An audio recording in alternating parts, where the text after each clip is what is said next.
Hello friends, welcome back. आज अपन देखेंगे 10 tips for varicose veins and spider veins, जिसके मदद से आपके वेरिकोज वेन्स कम हो जाएंगे, आपको वेरिकोज वेन्स की तकलीफ कम हो जाएंगी। इस वीडियो का मैटर अपन ने लिया है European journal of vascular and endovascular surgery, यहां से साइंस डायरेक्टरी के रिसर्च पेपर से, journal of German society of dermatology से, नेशनल लाइब्रेरी ऑफ मेडिसिन से, national center of comprehensive studies से। फर्स्ट है एक्सरसाइज। एक्सरसाइज अगर आप रेगुलर करते हैं, मैं ये नहीं कहता हूं कि आप वेट लिफ्टिंग कीजिए या हैवी एक्सरसाइज कीजिए, मगर एक्सरसाइज नॉर्मल अपने पीटी के जैसा अगर एक्सरसाइज करते हैं, आप डेली 10 मिनट मॉर्निंग में निकाल के आप अगर वर्कआउट करते हैं, वह ब्रेस वॉकिंग करते हैं, साइकिलिंग करते हैं, योगा करते हैं या पीटी करते हैं, इससे आपका वेरिकोज वेन्स हील होने में मदद होता है। क्यों? क्योंकि उसके अंदर आपका ब्लड का सर्कुलेशन जैसा बढ़ जाएगा, तो वह वॉल के ऊपर का प्रेशर वैसा कम हो जाएगा, और इंप्योर ब्लड, जो वेनस इंप्योर ब्लड है, जैसा अपन ने देखे अपने प्रीवियस वीडियो में, तो वो मेन स्ट्रीम में आकर आपके वॉल के ऊपर का प्रेशर कम हो जाएगा। साथों साथ इससे एक्सरसाइज से, रेगुलर एक्सरसाइज से आपका ब्लड प्रेशर जो है वो भी कम होता है। जिस तरह से अपन ने लास्ट वीडियो में देखे थे कि फुट एलिवेशन की एक्सरसाइज जो है, ये 1 से 1.5 घंटे के अंदर 5 मिनट खुद के लिए निकाल के आपको करना है। अगर आप स्टैंडिंग प्रोफेशन में है, ब्रेस वॉकिंग, पैडलिंग या साइकिलिंग जैसा एक्सरसाइज करना है, नी एल्बो स्ट्रेचिंग का एक्सरसाइज करना है, जिससे आपकी काफी मदद होगी। सेकेंड, जिसके ऊपर काफी ज्यादा रिसर्च हो गए और बहुत ही अच्छे काम करता है, कंप्रेसिव स्ट्रोकिंग। ये जो कंप्रेशन, जो एक 18 से 21 mm का जो कंप्रेशन अगर आपके वेन्स के ऊपर पड़ता है या आपके वॉल के ऊपर पड़ता है, तो इसका काफी ज्यादा अच्छा रिजल्ट आता है और आपके वेरिकोज वेन्स हील होने में, उसके अंदर फ्यूचर स्टेज में जाने से प्रिवेंट हो सकता है और हील होने में मदद कर सकता है। ये एक रिसर्च पेपर पब्लिश हुआ था European journal of vascular and endovascular surgery के अंदर, जिसके अंदर double blind placebo control trial किया गया था, जिसके अंदर इसके काफी अच्छे रिजल्ट आए और सबको हील होने में मदद हुई। तीसरा जो है डाइटरी चेंजेस है। सॉल्ट और सॉल्टी प्रोडक्ट्स जो है, जो फ्राइड फ्रूट्स है या जो नमक वाली चीजें हैं, अगर ये आप कम करते हैं तो इससे दोनों बेनिफिट होते हैं।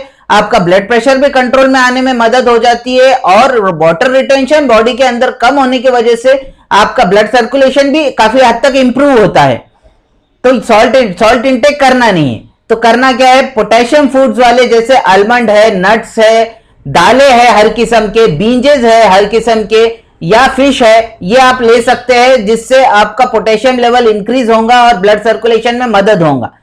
उसके बाद में कॉन्स्टिपेशन प्रिवेंट करना है अपने को। क्यों? क्योंकि कॉन्स्टिपेशन अगर है तो आपके बॉडी के अंदर का जो ब्लड सर्कुलेशन है वो आपके एब्डोमेन के तरफ रहेगा, उसका डायरेक्शन जो है वो आपके पेट के तरफ हो जाएगा, जिसके वजह से अगर आपको कॉन्स्टिपेशन की बार बार शिकायत होती है या एसिडिटी की बार बार शिकायत होती है, तो आपका ब्लड फ्लो जो है वो आपके इंटेस्टाइन की तरफ ज्यादा फोकस करता है और पैरों की तरफ कम जाता है। अगर आप कॉन्स्टिपेशन ट्रीट करने के लिए फाइब्रस फूड लेते हैं, होल ग्रेन्स लेते हैं, ओट्स वगैरह ऐसी चीजें लेते हैं, तो जिससे आपका कॉन्स्टिपेशन भी क्लियर हो जाएगा, आपको एसिडिटी भी नहीं होगी और आपका ब्लड सर्कुलेशन जो इंटेस्टाइन के तरफ जाने की कोशिश कर रहा है, high amount of blood circulation, तो वो कम होके आपके ब्लड के अंदर का प्रेशर भी कम हो जाएगा और वेरिकोज वेन्स भी कम हो जाएंगे।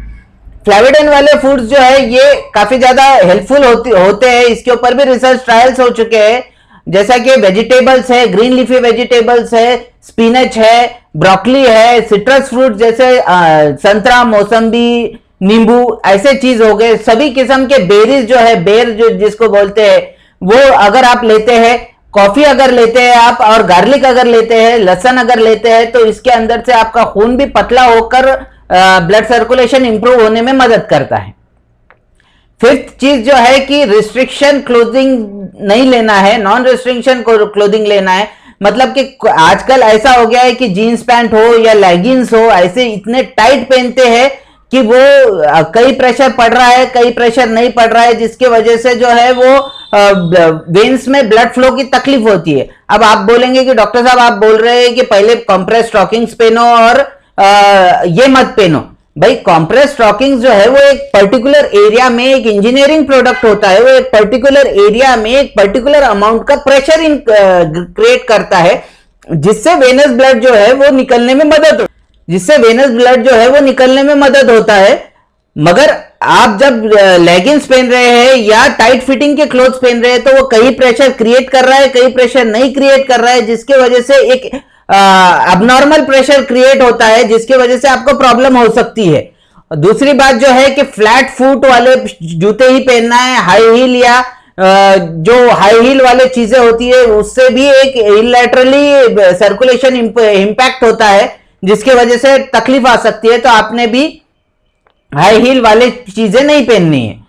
सिक्स्थ है सबसे इंपॉर्टेंट फुट एलिवेशन। जैसा कि मैंने आपको लास्ट वीडियो में बताया था कि फुट एलिवेशन सबसे इंपॉर्टेंट होता है कि वो ग्रेविटी के ऊपर काम करके आपके जो इंप्योर ब्लड है वो मेन स्ट्रीम में लाने की कोशिश करता है। हाई अगर ये जो है ये लेग एलिवेटेड पिलोज जो है ये आपको ऑनलाइन मिल जाएंगे। अगर नहीं भी लेते हैं तो 2 पिलो आप आपके पैरों के नीचे रख सकते हैं, जिससे आपका जो ब्लड फ्लो है वो ग्रेविटी उसके ऊपर एक्ट करके वो मेन स्ट्रीम में आके हृदय की तरफ यानी हार्ट की तरफ जाने की कोशिश करेगा, जिससे आपका सर्कुलेशन इंप्रूव होगा और वहां का जो वेनस जो खराब रुका हुआ ब्लड है वो भी मेन स्ट्रीम में आने को मदद हो जाएगी। 7th है जेंटल मसाज। अब मसाज करना बहुत अच्छी चीज है, वेरिकोज वेन्स के अंदर बहुत ही इंपॉर्टेंट चीज है कि मसाज करना, मगर इसमें इंपॉर्टेंट यह है कि कौन से एरिया में कितना प्रेशर लगाना है। अब जहां पे वेनस बल्ज है वहां पे अगर आप प्रेशर लगाएंगे तो वहां पे अल्सरेशन फॉर्म होने के चांसेस हो सकते हैं। इसके लिए जेंटली मसाज करना है, हल्के हाथ से मसाज करना है, ज्यादा प्रेशर नहीं देना है। जहां पे इंप्योर ब्लड का कलेक्शन है वहां पे पिन पॉइंट प्रेशर जो है वो पिन पॉइंट प्रेशर नहीं देना है। एक प्रॉपर प्रेशर, एक इक्वल प्रेशर आपको देकर आपके पैरों पे मसाज करना है। ये एक प्रोफेशनल भी कर सकता है या आप खुद भी कर सकते हैं। इसके लिए आप जो है कोई भी मॉइस्चराइजर भी ले सकते हैं, वर्जिन ऑयल भी ले सकते हैं या आयुर्वेदिक जात्यादि तेल वगैरह ऐसे बहुत सारे भी यूज कर सकते हैं, मगर वो किस प्रोफेशन में ये लेना है ये आपका डॉक्टर ही बताएंगे आपको। दूसरी बात है कि कीप मूविंग, ज्यादा देर बैठना या ज्यादा देर खड़े रहना एक साथ एक ही टाइम पे टालना है आपको। मोशन चेंज करते रहना है, कभी खड़े हो गए, कभी बैठ गए, कभी लेट गए। ये ऐसा अगर आप करते हैं तो आपको वेरिकोज वेन्स प्रिवेंशन में और उसके ट्रीटमेंट में काफी ज्यादा मदद होती है। क्रॉस लेग का कंसेप्ट ऐसा है कि ये क्रॉस लेग ऐसा जैसा इमेज में आप देख रहे हैं वैसा इमेज में क्रॉस लेग डाल के बैठने की बहुत सारे लोगों की आदत हो चुकी है, जिसकी वजह से क्या होता है एक ही पैर पे प्रेशर ज्यादा पड़ता है, जिसकी वजह से वेरिकोज वेन्स दोनों में भी है। तो अगर क्रॉस लेग डाल की आदत है आपको तो वेरिकोज का कलेक्शन जो है एक पैर में बढ़ जाता है, तो एक पैर पे सूजन आती है, एक पैर पे सूजन नहीं आती है। एक पैर जो है स्पाइडर वेन से नोड्यूल्स से एडिमा से एक्जिमा से अल्सरेशन, ये एक पैर जो है थोड़ा आगे ट्रेवल करता है, दूसरा पैर पीछे आता है। तो ये अगर अवॉइड करते हैं आप तो ये तकलीफें कम हो सकती है। 9th है plant extract. Journal of German society of dermatologist के अंदर रिसर्च पेपर पब्लिश हुआ है। रिसर्च पेपर का लिंक मैं नीचे दे चुका हूं। ये अगर आप लेते हैं, सिट्रस फ्रूट्स लेते हैं, गुड़ची है, मंजिष्ठा है, अश्वगंधा है, गार्लिक है, ऑनियन है, हॉर्स चेस्टनट है और एरंड है, ऐसे हर्ब्स अगर आप लेते हैं तो इसके आपका वेरिकोज वेन्स हील होने में भी मदद होती है और ब्लड सर्कुलेशन इंप्रूव में भी मदद होती है और ब्लड प्रेशर को कम करने में भी मदद होती है।